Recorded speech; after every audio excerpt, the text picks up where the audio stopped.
Hi guys, welcome back to Oldtimer Garage.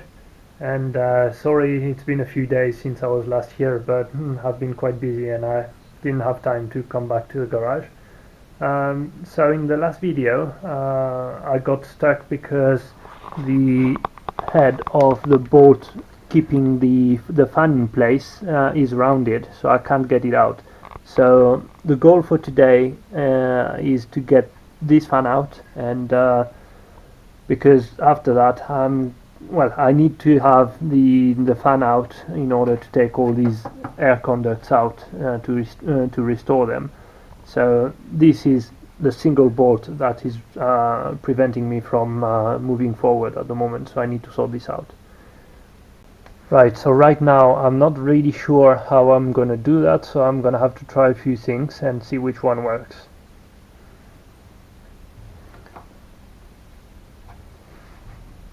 First thing I would like to do is maybe try and remove the fan from its base, but I'm not sure I'm going to be able to do that either, so let's see.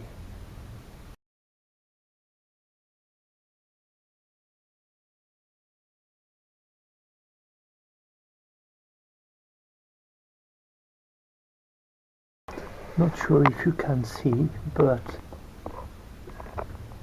yeah, here maybe the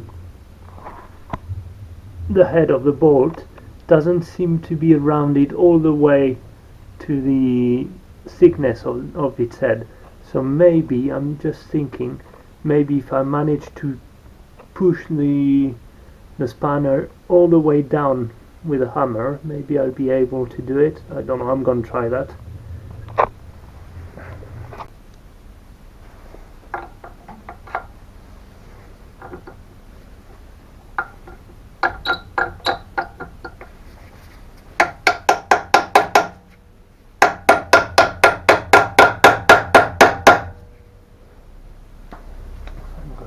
Put that back on here so that it won't move. And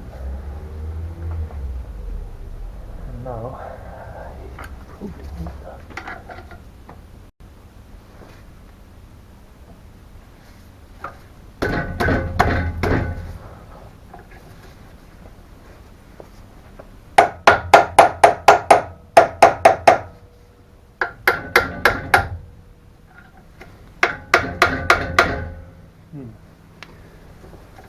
Well, at least it doesn't seem to be moving around for now.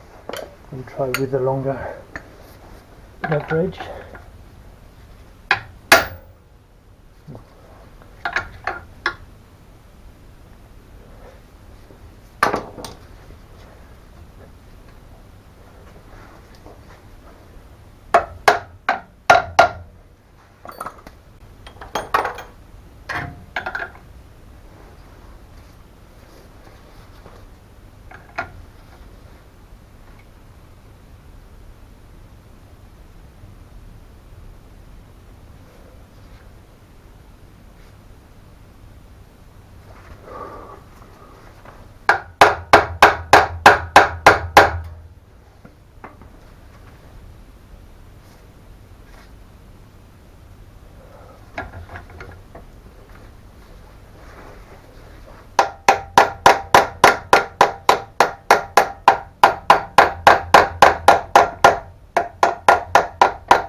Oh, yes.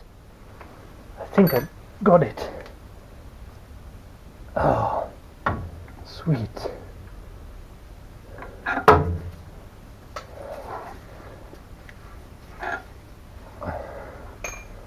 Oh, that was a tough one. Yes. That's awesome.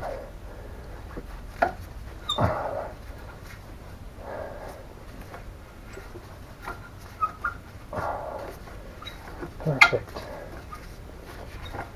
So, in order to remove the fan, you need to get rid of the bolt completely, then put the spanner back in, or whatever you call this tool. I don't know the name in English, I'm sorry.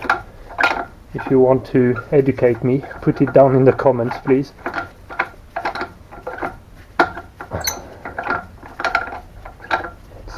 It's enough.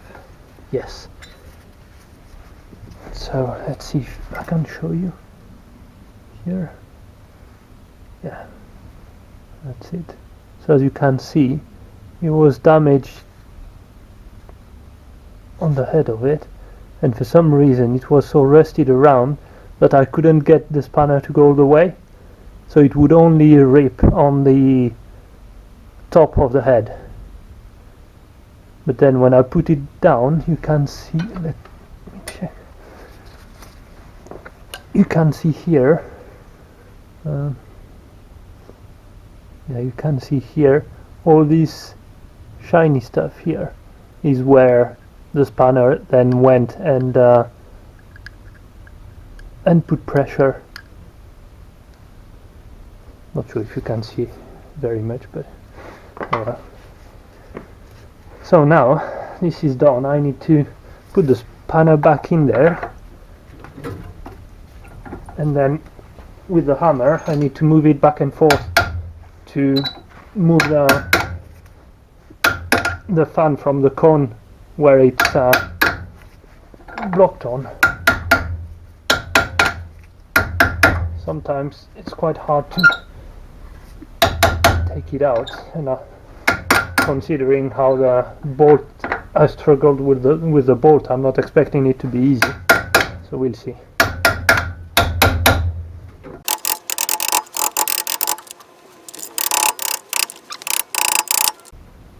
Well, it's not moving anywhere. So next I'm gonna try and heat it up a little, but the problem is this is still plastic, so I need to be careful not to heat up too much so that it won't melt. Let's see what I can do.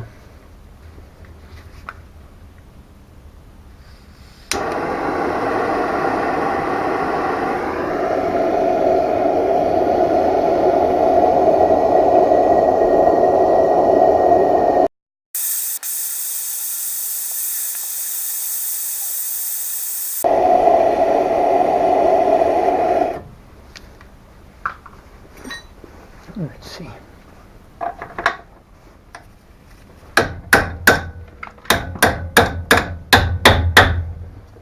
Yes, that's it.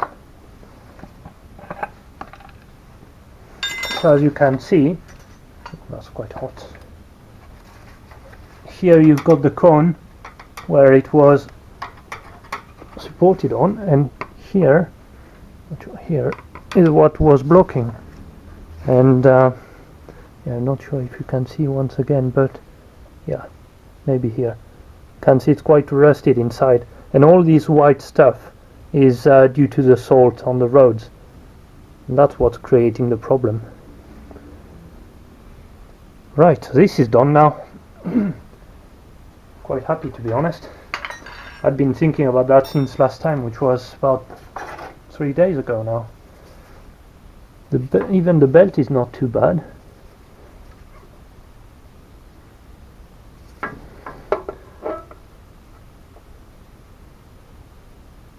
Probably not gonna reuse it, but I'm gonna keep it as a spare because it's very good. It's not even cracked. Anyway, so now what's the next step? Well, the next step is going to be releasing the bolts underneath here and here so that the engine is free, and at the same time I'm going to start by removing these. That's going to be easy and quick normally. There's a bolt missing in there. Not the first time someone goes in there.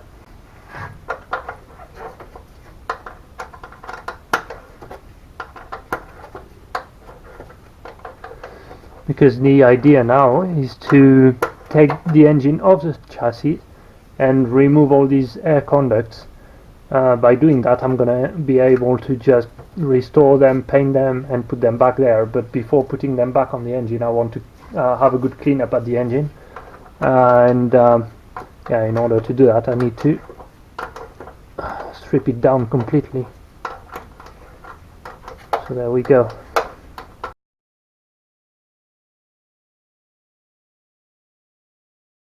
And last one.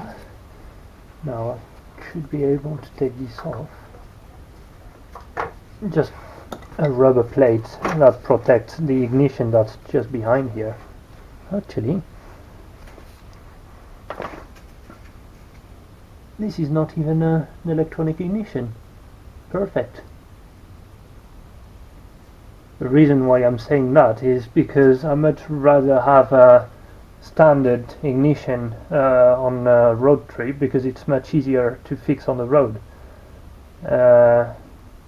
An electronic ignition, then you need to remove everything and change it, which is quite expensive. Whereas this is quite easy. You just need to change the point, or adjust them, change the condenser, which is most of the time the problem, and it's here, so it's quite easy to access as well. And even I think I've got a spare one somewhere, and what you can do is have another one somewhere and prepare a spare wire, so that you don't have to strip the engine down to here if you need to change it. Just swap the wire to the other condenser and see if it works. Usually the condensers, the new one they make refabrication, are not that good in terms of quality. Sometimes you have a brand new one, and after just a couple of 100 yards it fails already. So yeah, that's a good news in my book. Alright, so now I'm gonna take these two bolts off.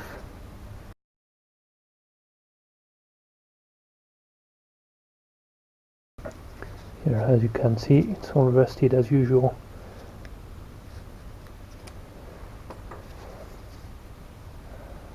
Another one now.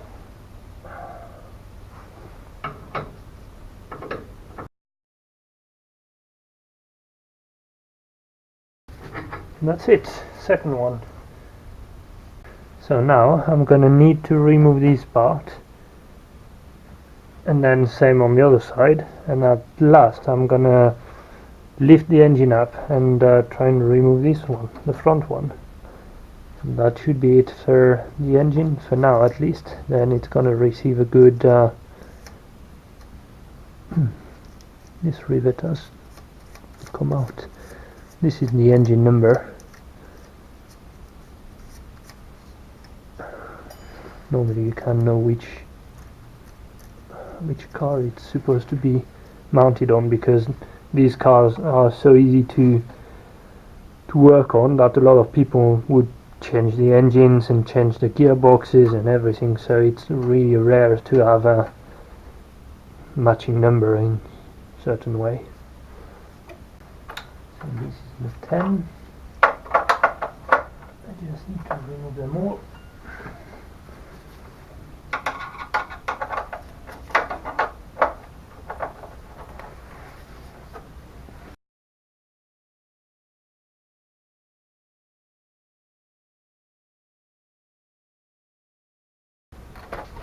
Now it should be okay to take this off. Let's see if I'm not missing any.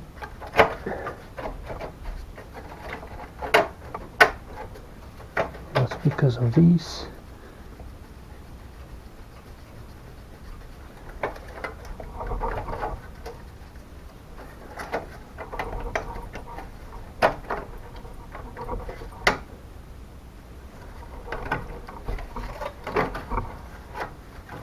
Here,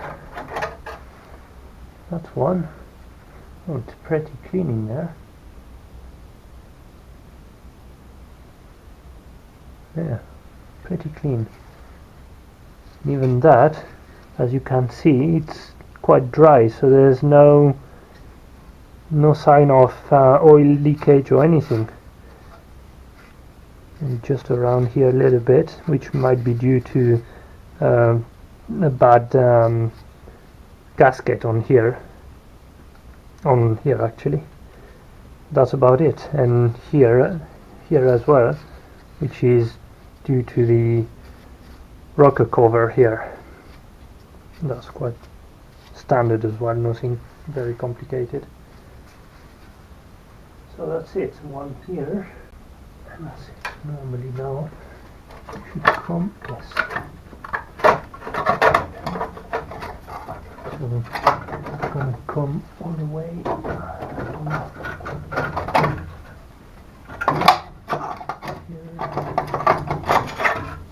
And there it is.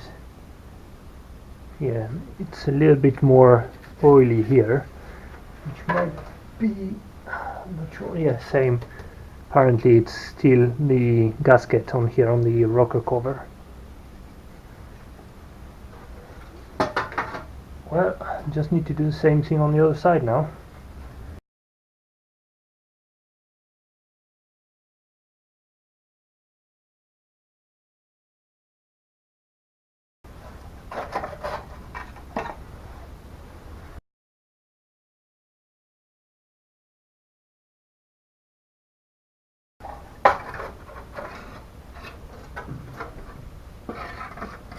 There you go. Right, so now the only thing left is the front one. Right, so now I've got everything prepared, and the idea is to raise the engine and see what I can do with it.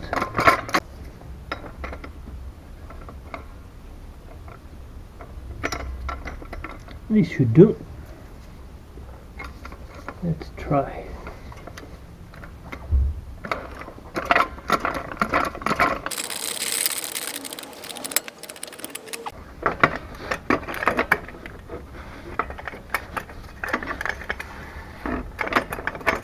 I'm going to put that here just in case as a safety net,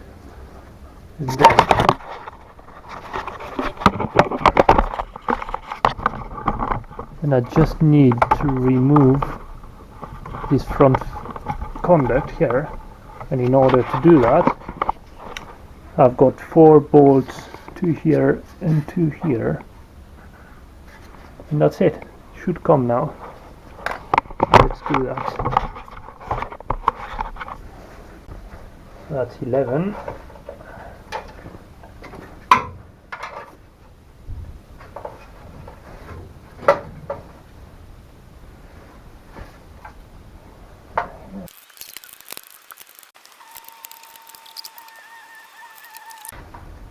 And normally it should come now.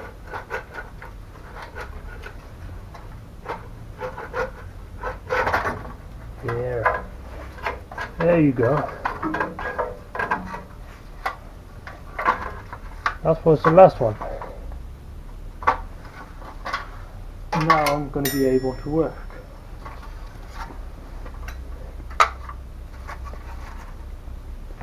So this can come out. That's it now.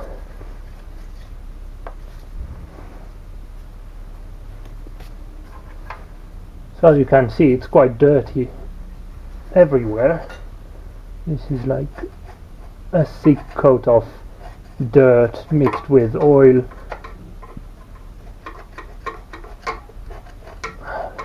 Should come off pretty easily though. That's usually due to this seal here, or gasket now. Don't know how you call it. Yeah, that's it. So now that the engine is stripped, next phase is to start cleaning it. So yeah, to be honest, I wasn't sure at all that the fan was going to come off that easily, but after 3 days thinking about all the different options I could have, well, I just decided to give it a go again the standard way, and it worked. So I've been quite lucky. For the rest, everything is almost ready to be cleaned up, and yeah, that's it. So I'm going to do the engine first, and then in the second time I'm going to do the gearbox right behind it, and then at the end I'm gonna change the shock absorber that's here. I don't know if you can see here down there. So basically this engine and gearbox are just maintained by this shock absorber at the end and the two at the front that I've removed.